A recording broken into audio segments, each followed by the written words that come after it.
welcome back. We are going to finish the chapter that was kind of long.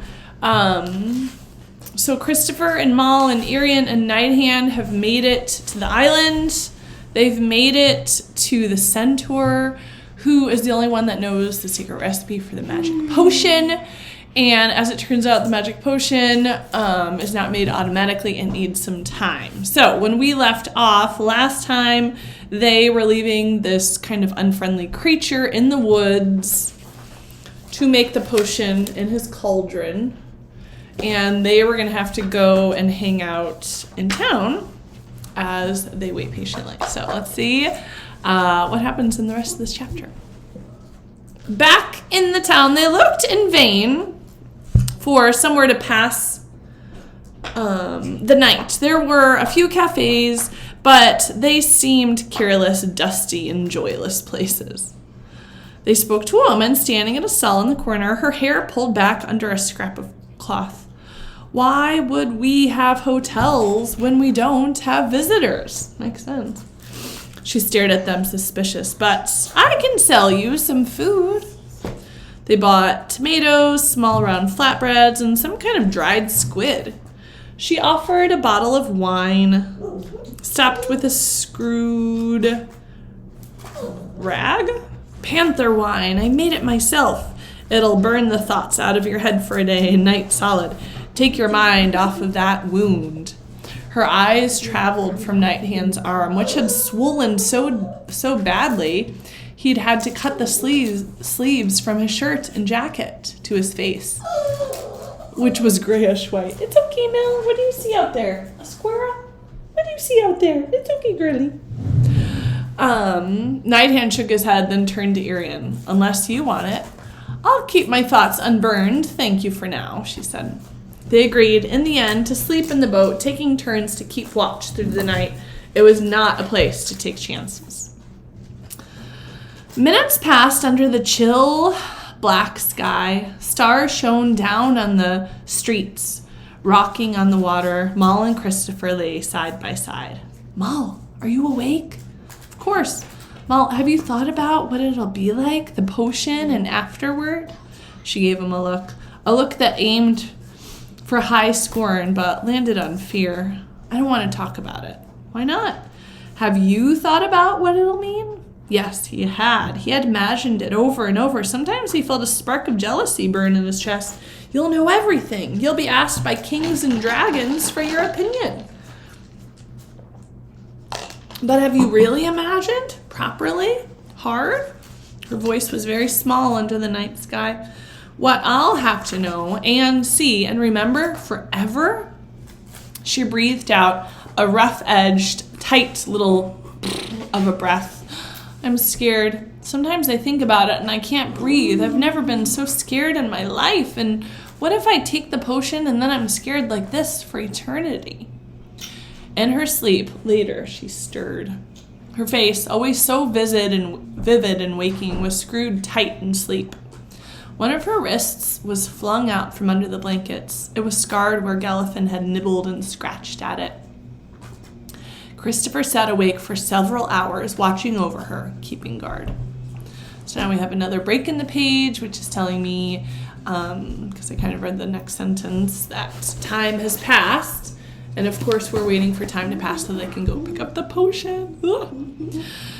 Christopher woke at an hour before dawn. The night was still gray-blue above, and something was wrong. There was a clanking of hooves along the deserted waterfront. Through the empty night walked Petrock, unchained. In one hand, the centaur had a glass vial. So now he's been unchained. He stood on the edge of the dock and called to them, "Humans, you will take me with you in that boat off this island." Nighthand rose up, looming at his full height. "You are mistaken in that. Don't come any closer. You'll regret it." "Oh, I've no doubt you would hurt me, but this right here is a potion. It needs one more ingredient." He held out a palm in which lay 2 leaves.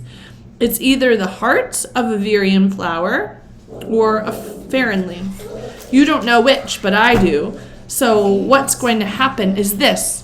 You take me off this island, and when you reach your ship moored out there by the barriers, we'll board it, and I'll add the final ingredient. He's tricky, this centaur.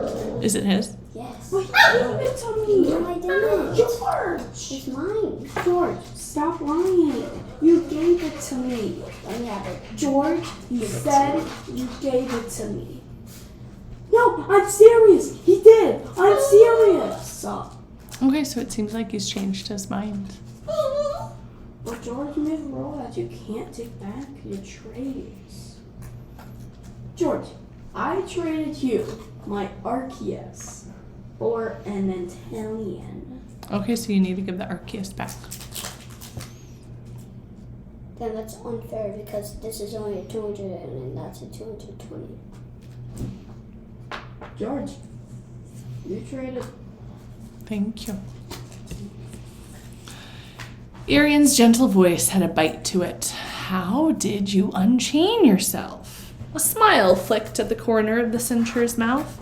The living gold is not an ingredient of the potion. You simply helped me forge the key to my chain.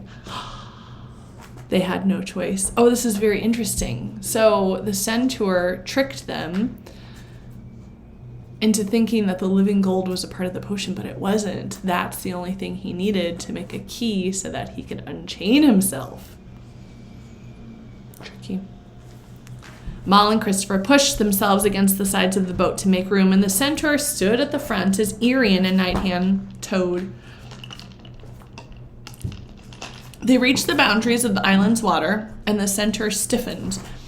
But the eve onward moved swiftly past, untrammeled by the island's enchantment.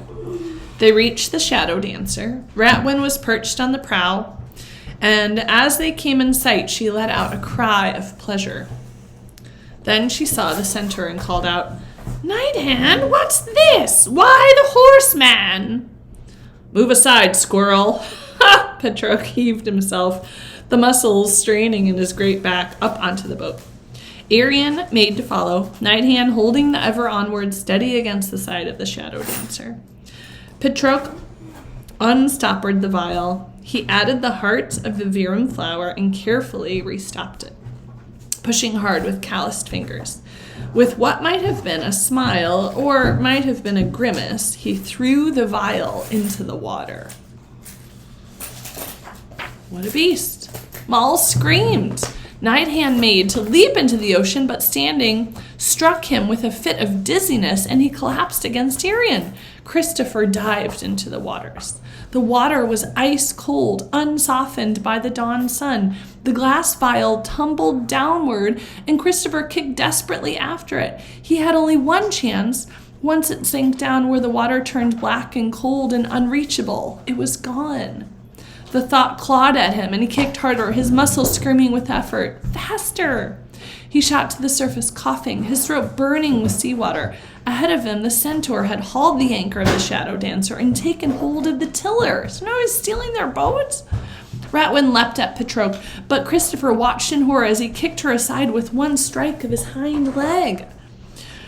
"Bite him, Ratwin!" shouted Nighthand, heaving himself to his feet. He plunged into the water and swam toward the Shadow Dancer, but it spun in the wind and sailed away at a vicious speed, cutting head on through the waves. Nighthand hung in the water and roared, a wordless bellow of fury that shook the air.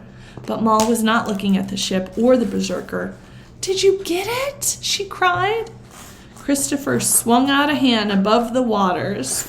Tightly clenched in his hand was the vial. Phew, that was a close one. Yikes. I don't know how much more of this excitement I can take. Ooh. Our next chapter, my friends, so that's the end of this chapter. The next chapter is The Stink of Manticore Breath. Oh, no. Gosh. Manticore. What is a manticore? If it has stinky breath, I'm just going to infer that it's not going to be something helpful and that it's probably going to be something dangerous. Anyone agree with me? I'm looking in the bestiary for a manticore. Oh, okay. So as I said, our next chapter is called The Stink of Manticore Breath. So here is a manticore. It does not look very friendly. And the manticore, as you see, has the tail of a scorpion, the face of a human, the teeth and body of a lion, and the personality of a self-righteous politician. What a combo. Some subspecies are winged with a ball of porcupine quills at the tip of their tail. Manticores, like carcadons, are one of the very few creatures who will attack humans on sight. Oh gosh, it's like the carcadons are those crazy kind of horses with the horns that injure Night Hand so horribly. They will attack even when not in need of food. They lie and kill for the pleasure of it. They smell of decay. Ooh. So again, they kind of smell like their carcadon friends, and I guess we'll be encountering some manticores in our next chapter. So stay tuned, my friends. We'll see what happens next in our book. We're kind of getting not very close, but pretty close to the end. I think we have like 14 chapters left. So I'm excited to read again with you soon. Love you guys. Have a great day.